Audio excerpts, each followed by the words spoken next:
అది చాలా వింతైన రోజు. మేమందరం అలా కూర్చుని ఉన్నాం. అలా కూర్చుని ఉన్నప్పుడు ఫిలిప్పు, తోమా, ఈరోజు రాత్రి ఏదో వింతగా జరగబోతుంది అని నాతో అన్నాడు. వింతగా నాకైతే అలా ఏం అనిపించట్లేదు, కానీ నేను అనుకున్నదంతా తప్పు. ఆ రోజు రాత్రి యేసయ్య భోజన బల్ల దగ్గర నుంచి లేచి ఒక గిన్నె తీసుకొని అందులో నీళ్లు తీసుకొని వచ్చాడు. ఆయన ఏం చేస్తున్నాడు నాకేం అర్థం కావట్లేదు.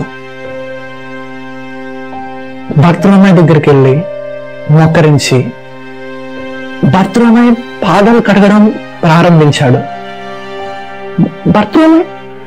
బర్తులమ్మాయి ఏమీ అనలేదు. అంటే మాటలు రాని స్థితిలో బర్తులమ్మాయి ఉండిపోయాడు. మేము కూడా అలాగే ఉండిపోయాం. ఆ తర్వాత యోహాను, ఆంద్రేయ, అలా మా అందరి పాదాలు ఆయన కడిగాడు. నాకు ఏం జరుగుతుందో ఏం అర్థం కావట్లేదు. మేమెవ్వరం మాటలు రాకుండా మౌనంగా ఉండిపోయాం. అందరు కూడా బహుశా అలాగే ఉండిపోయారేమో అనిపించింది, కానీ కాదు. ఆ నిశ్శబ్దాన్ని ఒకసారిగా పేతురు తీసేశాడు. ఆయన వేరే వాళ్ళ పాదాలు కడుగుతున్నాడు. నా దగ్గరికి వచ్చాడు.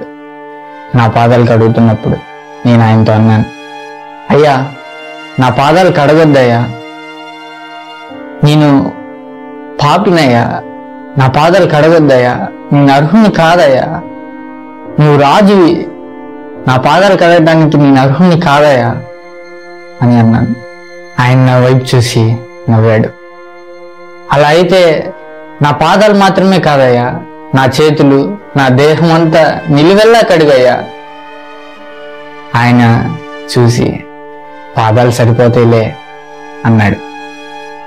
అలా పాదాలు కడుగుతూ దాసునిగా ఎలా ఉండాలో మాకు నేర్పించాడు. ఆ తర్వాత ఆయన రొట్టె మరియు ద్రాక్షరసం తీసుకొని వాటిని ఆశీర్వదించి మాకు ఇచ్చాడు, మా అందరికి పంచాడు.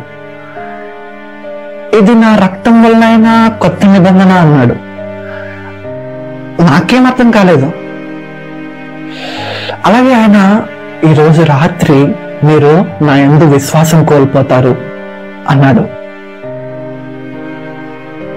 విశ్వాసం కోల్పోవడమా?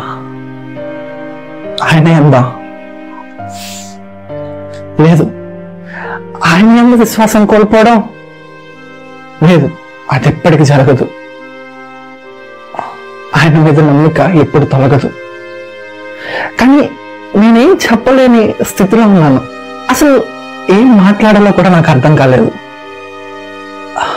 అలా కూర్చుండిపోయాను. నేను అలా అంటుంటే నేను ఎలా ఉండగలను?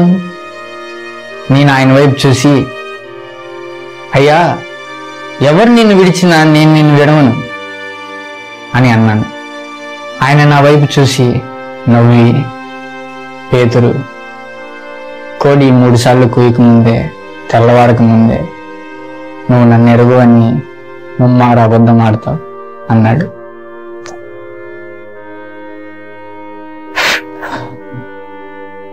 తర్వాత మేము ప్రార్థించుకోవడానికి వెళ్ళాం. మేమప్పుడు గెత్సెమనే తోటకెళ్ళాం. యేసయ్య నన్ను, పేతుర్ని, యాకోబుని ప్రార్థించమని చెప్పాడు. మేము అలానే చేసాం, అంటే ప్రయత్నించాం. మేము అలా నిద్రలోకి వెళ్ళిపోయాం. యేసయ్య చాలా సార్లు వచ్చి మమ్మల్ని నిద్రలేపాడు. ఆ క్షణంలో ఏం జరుగుతుందో ఏం అర్థం కావట్లేదు. గందరగోళం అంతా యూదా వల్లే ప్రారంభమైంది. అసలు అతను చేస్తున్న తనకి సరైన అనిపిస్తుందా? అడుగో ఆయన అక్కడే ఉన్నాడు, అక్కడ ప్రార్థిస్తున్నాడు కదా, ఆయనే మీకు కావాల్సిన వ్యక్తి. నేను ఎవరినైతే ముద్దు పెట్టుకుంటానో ఆయనే మీకు కావాల్సిన వ్యక్తి.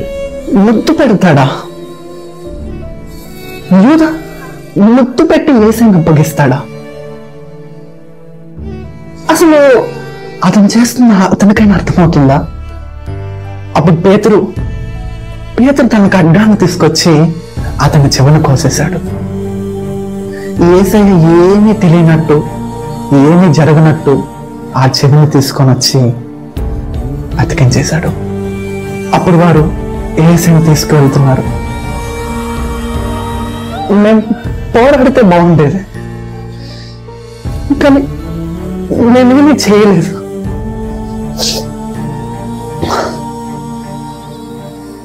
అందరూ పారిపోయారు, నేను కూడా పారిపోయాను.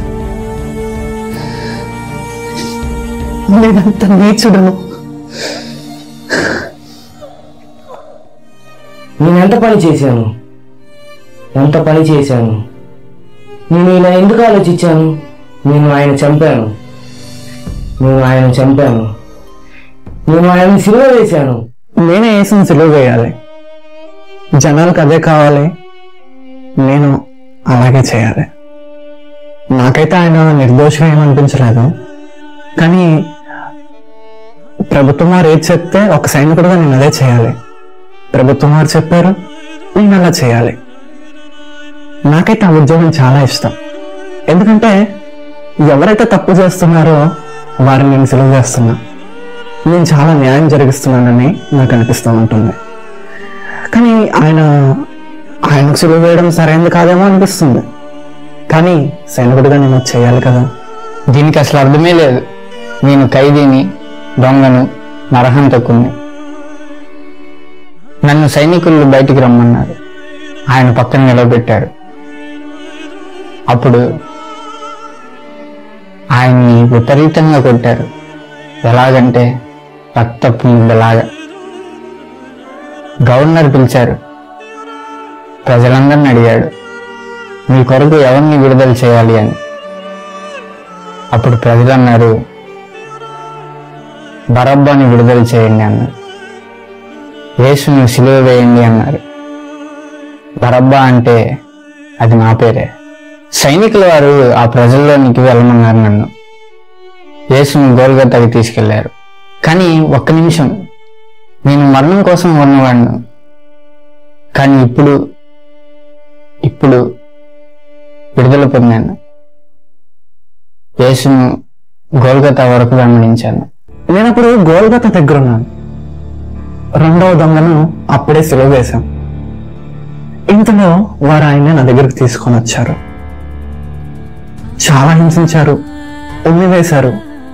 ఆయన జాలి చూపుని నేను మర్చిపోలేను. అతన్ని మంచిగా గుర్తించలేనంతగా హింసించారు. అతని వస్త్రాన్ని తీసి చించివేశాం. సాధారణంగా సిలువ వేసేటప్పుడు 3-4 సైనికులను సిలువ వేస్తాం, ఎందుకంటే వారు సిలువ వేయనీరు, మాపై తిరుగుపడతారు, మమ్మల్ని తోసేస్తారు. అలా చాలా జరుగుతూ ఉంటాయి. కానీ ఈయన ఎటువంటి తిరుగుబాటు చేయలేదు, మౌనంగా అలా సిలువ పైన ఉండిపోయాడు. ఆయన మా వైపు చూశాడు, నా వైపు చూశాడు, నేను ఆయన వైపు చూశాను. తండ్రి, వీరేమి చేస్తున్నారో వీరికి తెలియదు, వీరిని క్షమించు అన్నాడు. ఆయన నన్ను క్షమించాడు. వారిని క్షమించు అన్నాడు. అసలు ఆ స్థానంలో ఉండి కూడా ఆయన ఆ మాట అన్నాడు. నేను ఆ స్థానంలో ఉండాలి. ఆయన నా స్థానాన్ని తీసుకున్నాడు. నేను ఆయన వైపు చూశాను. ఆయన సమాప్తమైనది అన్నాడు. ఆయన మరణించాడు. నిజంగా ఇతడు దైవ కుమారుడే.